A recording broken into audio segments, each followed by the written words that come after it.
G'day, mates. It's your old mate, Dooley Tilly. Now, I've just finished reading this book. I don't know whether it's going to appear reversed. Yeah, it's a bit reversed, isn't it? But it's called Yorkshire Ripper, The Secret Murders. This is by Clark and Tim Tate. Now, this book is very interesting for a number of reasons. I think Peter Sutcliffe, the Yorkshire Ripper, was charged with 12 murders.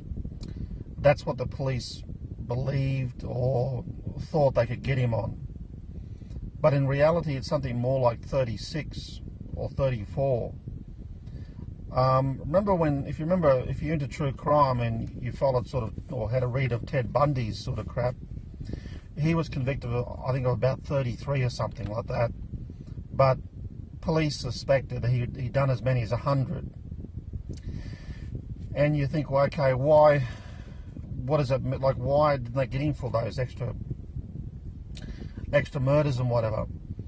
And the best answer that I can come up with is because it exposes how fucking incompetent, not just incompetent, but how useless the police are from protecting society from these type of crazy fucks. That's why. I mean, if you watch The Wire, okay, the TV series The Wire from 2002, I think it was. When I first watched that, I just thought, shit, could the police and the politicians and the bureaucrats really be like that? Well, it seems like they are. If this is a true account of the way the police behave, it does seem like these cocksuckers will protect their career in any way they can. Doesn't matter how many people have to die. They don't give two fucks about the general public. They really don't. Sometimes the wankers will cry, or you see some wankers crying or whatever. It's probably they're probably crying. It's probably tears of relief that they've achieved some sort of milestone or something in a case. But I don't think they give two fucks about people, because they're more than happy to constantly cover up and lie and fucking juggle their careers and just carry on indefinitely on the big money when they're clearly. I mean, part of it is that the police can sometimes be individually incompetent, but it's more so that the idea of a police force, it in itself, is incompetent. In other words, it's not able to protect you. Like, the best thing to protect a person who is vulnerable will be some form of superior weapon, like a gun. There are other devices, but a gun is the great equalizer. So if you're going to, and the funny thing is about the Peter Sutcliffe, a lot of the Peter Sutcliffe murders, where the people were only walking 200-300 meters to the destination, but he still got them because he just happened to be there. And there are a number of times where people only got a couple hundred meters shy of getting home, and he still gets them. So the idea that, if you only had to walk a couple hundred meters, you'd be right. No. Certainly not in the case of Peter Sutcliffe.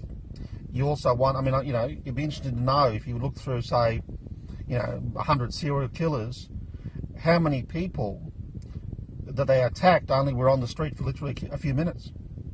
Because Peter Sutcliffe was the champion of opportunistic killing. He was on the hunt, but if he was driving around and you were fucking a female at the wrong spot at night, look out. He'd have his fucking hammer ready for you. Anyway, I'm an anarchist, of course, a technological anarchist. It's important to understand the technological part. Anarchy by itself can't work. Anarchy with machines and robots can work.